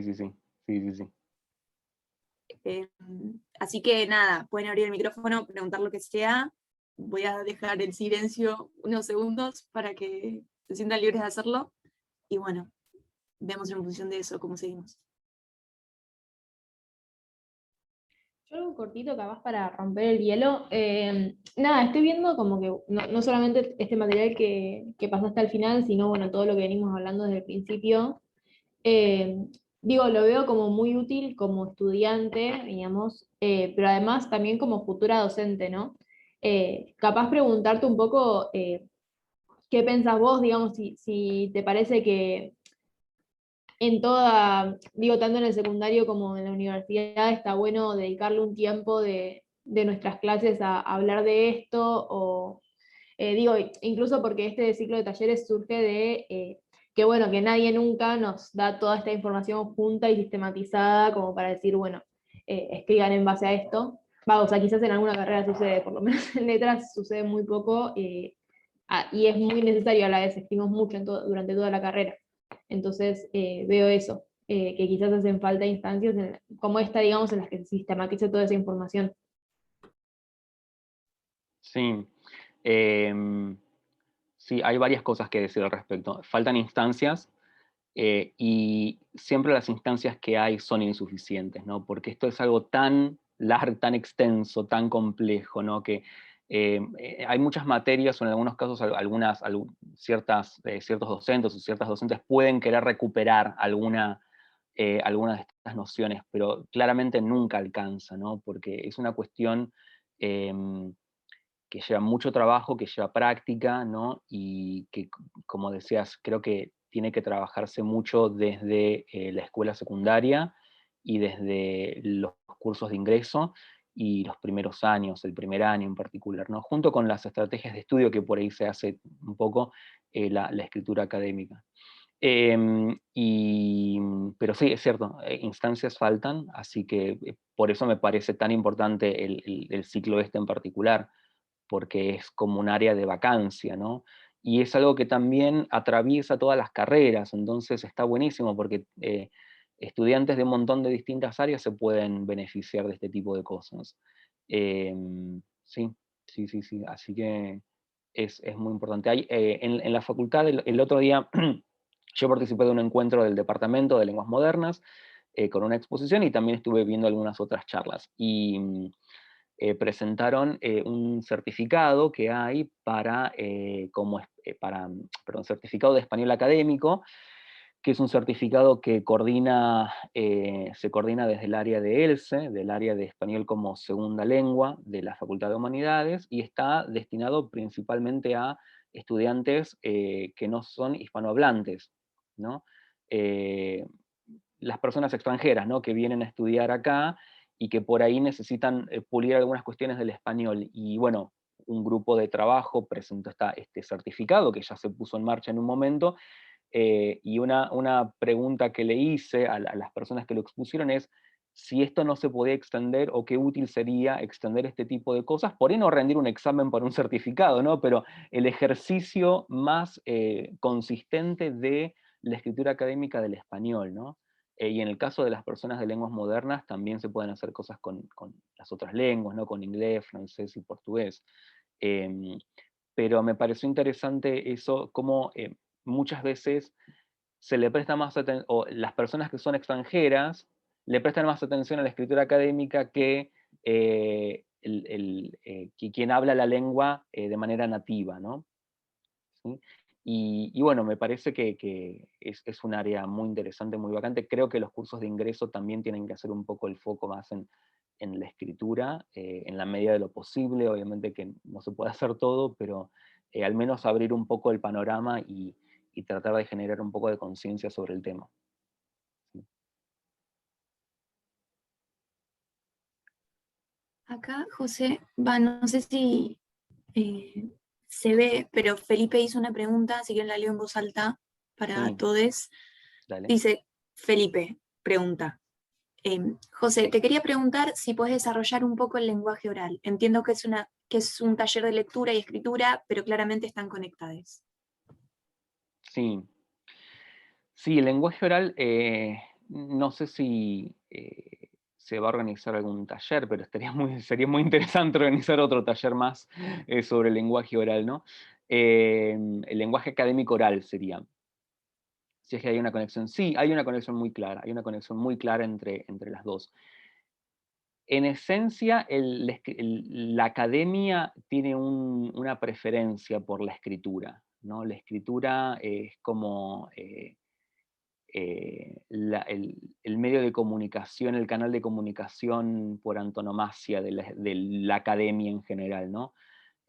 Proliferan, ¿no? Las revistas, los textos, los libros, etc. Ha sido el modo de comunicación de la academia históricamente. Sin embargo, es cierto que hay un montón de instancias que son académicas en las que se espera un lenguaje oral, ¿no? Por ejemplo, exponer un tema en una clase o rendir un final. Y ahí están muy conectadas. Sí, la diferencia central por ahí es que obviamente en la oralidad por ahí no se espera que se haga referencias obviamente a citas textuales, ni recordemos posiblemente años de memoria todo el tiempo. Hay un poco algunas características propias de la oralidad en general que aparecen en el lenguaje oral académico, pero sí es cierto que, por ejemplo, lo que presenté de los verbos específicos, ¿no? Verbos como observar, demostrar, son verbos que por ahí también se esperan a veces en un final, por ejemplo, ¿no? Más que verbos por ahí generales como me parece, creo, ¿no? Básicamente se puede decir que el lenguaje oral académico es académico, pero es de un estilo un poco menos formal que el lenguaje escrito académico, ¿sí? Pero sí, están relacionados el lenguaje oral y el académico, perdón, el oral académico y el escrito académico, la escritura académica, tienen una relación fuerte. Sí, sí, sí. Sí, sí. De hecho, no sé si saben, pero es muy común, por ejemplo, que en los congresos si me dejan sigo hablando, con anécdotas. Es bastante común que en los congresos, por ejemplo, las comunicaciones sean leídas. O sea, yo por ejemplo participé en un congreso hace 2 semanas y como no sabía si iba a tener mucho tiempo, redacté el texto que iba a leer. O sea que eso es un lenguaje oral, pero que en realidad se asemeja mucho más a la escritura, porque estoy leyendo en voz alta, básicamente, ¿no? Y eso pasa mucho, ¿sí? Es importante por ahí no encasillar la escritura y la oralidad con 2 cosas distintas. Hay muchas cosas híbridas en el medio. Leer un texto escrito en voz alta es una oralidad que se parece más a la escritura que otra cosa, porque estoy leyendo lo que escribí. De la misma manera que chatear es algo escrito que se asemeja mucho más a la oralidad, ¿no? A pesar de estar escrito, ¿sí? Entonces, esos tipos híbridos ocurren todo el tiempo. Sí, Estaría copado hacer justo. un taller. Ah, no, Ay. perdón. Sí, estoy viendo el mensaje. Claro, es que en realidad iba a decir eso y justo Mariana mandó algo bien concreto de que, más allá de que quizás no estaba en nuestros planes hacer un taller específico sobre la oralidad académica, sí me parece que por las características de los finales orales, de los finales en nuestras carreras, la mayoría suelen ser finales orales en los que nos encontramos con un docente, 2 docentes, y eso sí está planificado, lo decíamos al principio de la charla, vamos a hacer un último encuentro del ciclo sobre cómo preparar finales, y me parece que ahí gran parte de esa preparación tiene que ver Sí. con prepararnos para la oralidad, que es algo que incluso creo que muchas veces nos pasa que lo dejamos de lado, como que solamente estudiamos, Sí. y nos falta ese momento de verbalizar, de hablar soles, incluso, como bueno, todo eso que probablemente charlemos en el mismo encuentro, y también de preparar un tema, que capaz que ahí sí se parece más a esto de exponer, que no es lo mismo que Sí, responder sí. preguntas. Sí, Eso quería decir, sí, que sí, va a haber sí. un taller sobre Está bien. preparación de finales, y quizás ahí podemos abordar el tema de la oralidad. Sí, es importante, sí. Sí, es como que se practican, ¿no? En las técnicas de estudio se practica un poco de todo, porque por ahí si te juntás a repasar, hablas del tema, pero la manera en que hablas es mucho más coloquial a la manera en que después tenés que explicarlo. Entonces, ¿hasta qué punto eso te sirve? Bueno, te sirve porque por ahí puedes aclarar dudas y demás, y pasás un buen rato, ¿no? Estudiando, pero por otro lado, por ahí nos genera la falsa ilusión de que estamos haciendo lo mismo que vamos a hacer después, y por ahí no es exactamente lo mismo que vamos a hacer después, y podemos no responder a una expectativa que tiene, por ejemplo, la persona que está evaluando ese final oral, ¿no? Por ejemplo, esto del lenguaje coloquial, más o menos coloquial. Y lo mismo pasa con la escritura. Por ahí escribimos muchos resúmenes, pero en ningún momento escribimos una respuesta completa que ponga, que discuta los 2 o 3 puntos que después nos piden en el examen. Entonces después nos dimos cuenta de que estudiamos 80 capítulos, pero no los podemos condensar y tomar lo más importante de cada uno y expresar las opiniones, los puntos de vista, los conceptos, ¿no? Así que sí, es como muy importante, digamos, la práctica guiada, consciente, ¿no? Y saber bien qué es lo que se espera y qué estamos haciendo para llegar a cumplir eso que se espera que hagamos. Sí, yo ahí quería hacer un comentario en relación a esto último que decía José. Por un lado, también volver a agradecerte porque la verdad es que es súper completa y nada, me quedo con lo que decía Euge, o sea, yo ya me estoy recibiendo de mi carrera, pero de todo esto me hubiese venido bárbaro conocerlo desde el principio. Ahí las píldoras de el uso de ciertos recursos va a ser un material súper útil para los procesos de escritura. Y algo que yo me quedé con lo que decías en relación a la estructura, ¿no? La importancia de que los textos académicos tengan una estructura clara en relación a, bueno, la introducción, el desarrollo y el cierre. Y en ese sentido, considerando eso como también que a veces tenemos ciertas prácticas de escritura mientras estudiamos, mientras cursamos, mientras leemos, digo, suele suceder que estamos viendo no sé, o estamos ahora, lo ubico en la virtualidad, ¿no? Estamos en una clase sincrónica por Zoom y tomamos apuntes, sea con lapicera o sea en la computadora, escribimos cosas sobre lo que escuchamos en una clase, o leemos un texto y le escribimos cosas al margen, o escribimos cosas en otra hoja de ese texto, o vemos un video, y ahí quizás más todavía, cuando vemos unas clases asincrónicas que son con video, que las podemos pausar y demás, incluso tomamos apuntes todavía más más esquemáticos o más organizados, que si es medio en vivo y entre que te distraes y demás, son recursos que quizás están buenos para cuando tenemos que por primera vez escribir un parcial o escribir algún trabajo. A veces tenemos la intención de empezar de cero y arrancar a escribir, como decías, ¿no? Poner introducción y empezar de una. Pero considerando estas como cajas, ¿no? de la introducción, el desarrollo y el cierre, y todos los recursos escritos que nosotros ya tenemos cuando, por la cotidiana del ser estudiantes y el estar cursando, podemos armarnos una especie de esquema borrador de decir, bueno, en un primer momento voy a hacer relación a esto, en otro momento voy a hacer relación a esto, y al final esto, y te vas agarrando, copiando de los apuntes que te tomaste y de las cosas que anotaste en un cuaderno, y te armás como un borrador sobre el cual vas reescribiendo para ir construyendo un texto que tengas, digamos, que tenga sentido, que tenga claridad, que esté más esquematizado, y en ese sentido, perdón, dado como 2 píldoras o pastillitas más en relación o cosas que al menos a mí me sirvieron para acostumbrarme a escribir, que es, por un lado, compartir con otros lo que escribimos, digo, darle ese texto, si son primeras veces, darle el texto que escribimos a otra persona y que nos lea y que nos haga una devolución de no entendía que vas con... Y a veces uno cuando está escribiendo como que te ensimismas tanto con lo que escribís que no te das cuenta que repetiste el mismo verbo en todo el párrafo o que pusiste mal una coma, y está bueno en ese sentido que te lea otra persona y que te sugiera, che, mire esto. Y después prestarle mucha atención a la consigna, como que no es algo que volver a tenerlo siempre ahí cuando estamos escribiendo un parcial o un trabajo de monografía, como nunca dejarla, o sea, siempre cuando terminamos de escribir, volver a leer la consigna y volver a leer lo que escribimos para realmente dar, o sea, o poder ver si estamos respondiendo o si estamos recuperando todo lo que la consigna nos pidió, que es fundamental, porque a veces por leerla a las apuradas o por ponernos a escribir y olvidarnos de la consigna, es capaz está re bien lo que escribimos, pero no responde a lo que nos piden en un parcial. Así que bueno, ahí Sí. como comentario sobre eso. No, totalmente, totalmente. Como decía en una parte, las mini escrituras académicas, que son las técnicas de estudio, son muy importantes.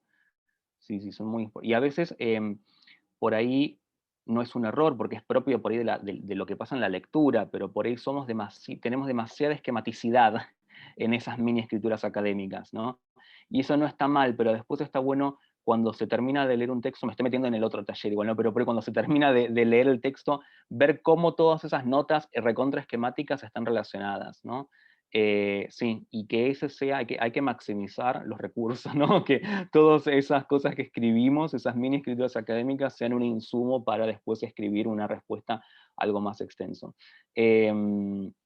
Quería decir 2 cosas más. Con respecto a lo de al compartir textos, sí, la escritura académica, si bien todo tipo de escritura en general está, excepto algunos casos, están pensados para que sean leídos por otras personas, la escritura académica en particular siempre fue pensada como la demostración del trabajo académico de alguien para que eso pueda ser contrastado, refutado por pares, ¿no? O sea, la esencia misma de la escritura académica es que haya gente que lea eso, ¿no? Y que lo evalúe, ¿no?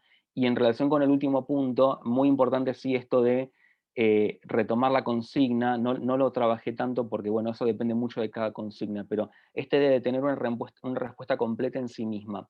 Que cuando yo termino, si leo lo que respondí, puedo en mi cabeza darme cuenta de cuál era la pregunta que me hicieron, ¿no?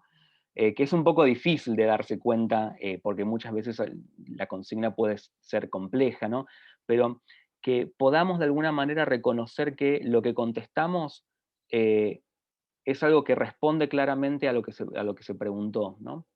Y eso también, sí, es muy, muy importante lo que dice Sol, porque por ahí no se tiene en cuenta, ¿no? Bueno, contestamos la pregunta sobre tal tema y escribimos un texto sobre ese tema, pero por ahí no nos dimos cuenta que en realidad la pregunta ponía el foco sobre algún contraste o sobre, bueno, un punto de vista o una crítica o algo sobre ese tema. Entonces, estamos haciendo otra cosa a lo que se esperaba, ¿no? Y eso lamentablemente, aunque el texto esté muy bien escrito, puede llevar a que la consigna la respuesta no sea evaluada tan favorablemente, ¿no?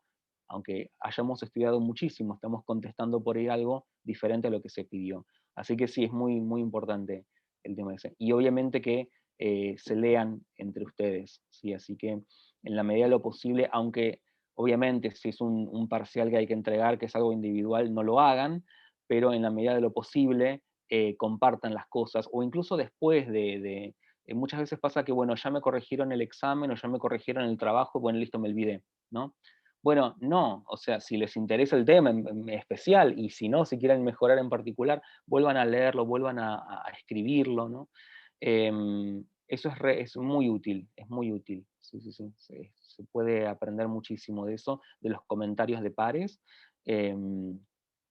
muchas veces también de comentarios de personas ajenas al tema, ¿no? Porque las personas ajenas al tema, yo tengo un par de amigos y a veces cuando tengo que publicar algo les pido que lo lean, aunque sé que por ahí no van a entender claramente a qué me refiero con eso, pero me van a decir, este párrafo no lo entendí, y posiblemente el párrafo haya incurrido en algún tipo de error, o alguna complejidad conceptual o algo que puede ser expresada más simplemente, ¿no? Y eso sí, sí, la lectura de pares es muy, muy beneficiosa, sí.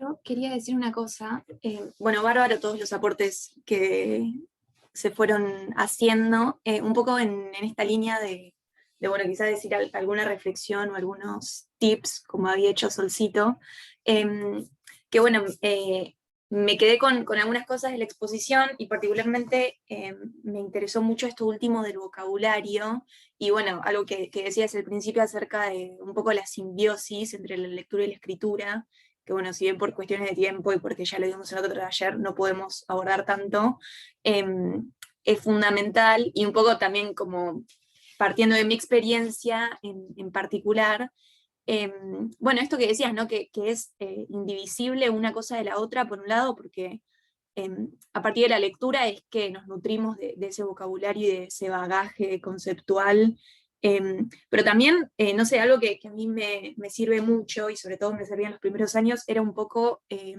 copiar estilos de autores que leo, de repente no sé, tener que leer, bueno, yo soy de historia, de nuevo no sé si hay alguien de historia, pero por ejemplo, no sé, Febre, un autor que vemos en Introducción a la Historia, tiene un estilo muy conciso, muy claro. Bueno, ese que está en el fondo es mi perro tosiendo, no sé si se escucha, pero si se escucha el ruido es mi perro León. No, esto de un poco como identificar, bueno, cómo está introduciendo el tema este autor, qué recursos usa, qué conectores usa, cómo inicia el texto. Quizás más que nada eso, para parciales domiciliarios, que ahora todo es domiciliario. No sé, eso siempre me sirvió mucho y bueno, eventualmente, capaz cuando estás más canchera, decís, bueno, ¿cuál es mi estilo? Ya sea para una escritura académica o para escritura artística o lo que fuese. Pero nada, eso para mí siempre me sirvió mucho prestar atención a la hora de leer, de cuál fue el ejercicio que hizo el escritor a la hora de escribir eso. Nada, como tip, si a alguien le sirve, Sí, lo comparto. Sí, sí, Yo sí, quiero totalmente. compartir otro tip más, José. En realidad no estoy segura de si es algo que es útil para muchas personas, pero yo comento porque capaz a alguno le sirve, sobre todo ahora en la virtualidad en la que creo que incorporé a la computadora como mucho más en mi estudio. Creo que antes era más analógica mi manera de estudiar, y ahora con la compu como un poco fui como adquiriendo nuevas técnicas para escribir, algo que yo hago mucho, y con Sol nos reíamos porque para ella es una locura que yo me maneje así. Muchas veces lo que hago, sobre todo si las cosas de las que estoy sacando la información o las preguntas que se me hacen en un parcial domiciliario están en un texto que está digitalizado como PDF, tengo la práctica de abrir dos pestañas en paralelo, ir copiando y pegando las ideas centrales, entonces me queda como de alguna manera centralizada la información más importante, entonces voy escribiendo arriba mi interpretación de eso o esa información en la clave en la que me la están pidiendo. No sé si se entiende, como lo que trato de hacer es como copiar y pegar las cosas más importantes, entonces después, a partir de ese archivo en el que tengo la información que tiene que ver con la consigna otra vez, siempre la consigna arriba, o sea, me abro un Drive, yo me manejo en Drive, pero bueno, hay otras maneras probablemente, o con un Word puedo alcanzar, de ponerme la consigna e ir tratando como de pasar la información, como ir tratando de reducir, y a partir de esa información, teniéndola ahí a mano, en la vista, poder tratar de hacer mi propia interpretación de eso y armar las respuestas. A mí me sirve mucho eso, porque siento que a veces la hoja en blanco, a mí me pasa que me frustra mucho, como que tardo mucho tiempo en poder empezar. Entonces quizás cuando tengo información en la hoja, se trata más como de reformular, de escribirlo a mi manera, o eso, de orientarlo más hacia la consigna. Y eso me ayuda muchísimo. Ahora, por ejemplo, lo estoy haciendo con un parcial y avanzo de otra manera, como mucho más segura. Incluso sirve muchas veces, por ejemplo, yo ahora estoy haciendo un parcial en el que tengo que poner en diálogo 3 textos, de 3 autoras distintas que hablan sobre el mismo tema, pero desde distintos lugares. Entonces, por ejemplo, en concreto, como para que se entienda, estoy haciendo un trabajo que recorre desde la década del 70 hasta la crisis del 2002. Entonces, como que década por década voy poniendo la información que cada una de las autoras aporta, y después trato como de ponerlo en diálogo eso, pero me sirve tenerlo en una misma hoja. Capaz que a alguien le sirve, así que lo dejo. Nada, y muy bueno, José, no te pude decir, pero acuerdo con todas las valoraciones positivas que hicieron sobre lo que nos trajiste. Gracias, gracias. Sí, una ventaja del trabajo virtual es justamente eso, ¿no? Que podemos recurrir a los textos fuentes, ¿sí? Y directamente copiar y pegar la idea central para después reformularla, ¿no? Obviamente que tenemos que tener cuidado, porque cuando hacemos eso, obviamente que no podemos copiar y pegar y que quede tal cual, y por otro lado, por ahí lo que estamos copiando y pegando tiene que ser reformulado bastante, ¿no? Porque la consigna plantea el foco sobre alguna otra cuestión, entonces a veces puede haber como hay algún problema, pero sí es muy útil, porque a partir de eso podés desarrollar, digamos, el resto, ¿no? Como que tenés la idea clave, y de eso podés partir de eso y expandirlo y trabajarlo, sí. Sí, sí, sí, totalmente.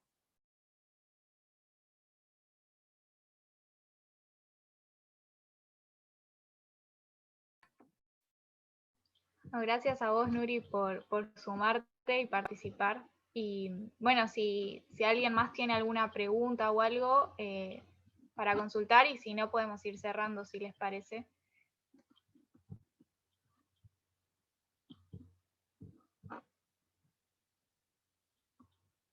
Gracias, Juanjo.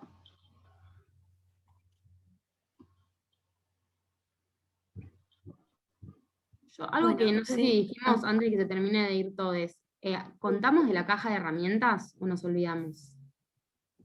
No. Bueno, aprovecho para contar rápido antes de que se vayan, igual también podemos avisarlo en el grupo ahí de WhatsApp. El año pasado un grupo de compañeras y compañeros armaron una caja de herramientas que básicamente consiste en un PDF que tiene un montón de información y de herramientas, que fue pensada concretamente para un poco sobrellevar la dinámica de estudio en la virtualidad cuando recién arrancaba la cuarentena. Creo que sigue siendo como teniendo mucha vigencia ese documento. Lo pueden encontrar en nuestra página web. De paso también contarles que tenemos una página web que la inauguramos este año y que tiene mucha información. Les podemos pasar la página y también la caja de herramientas directamente. Nada, es un recurso que tiene mucho laburo encima y que realmente sirve mucho, porque tiene mucha información sobre técnicas de estudio, sobre resúmenes, cuadros, incluso creo, no me acuerdo si tiene información sobre aplicaciones o cosas que se pueden utilizar para estudiar de manera virtual, consejos, bueno, mucha info que puede servir, así que ahora dejo la página web. Igual eso, súmense al grupo, que ahí pasamos todos juntos también.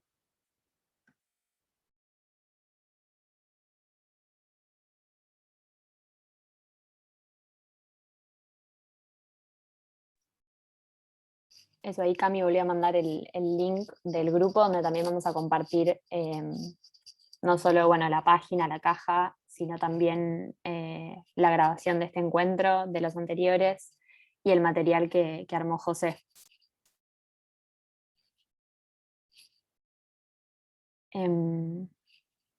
bueno, ya quedamos varias menos, y no sé si no hay alguien que tiene alguna otra duda o comentario o algo que quieran consultar, si no podemos ir cerrando, así no nos extendemos mucho más de 2 horas.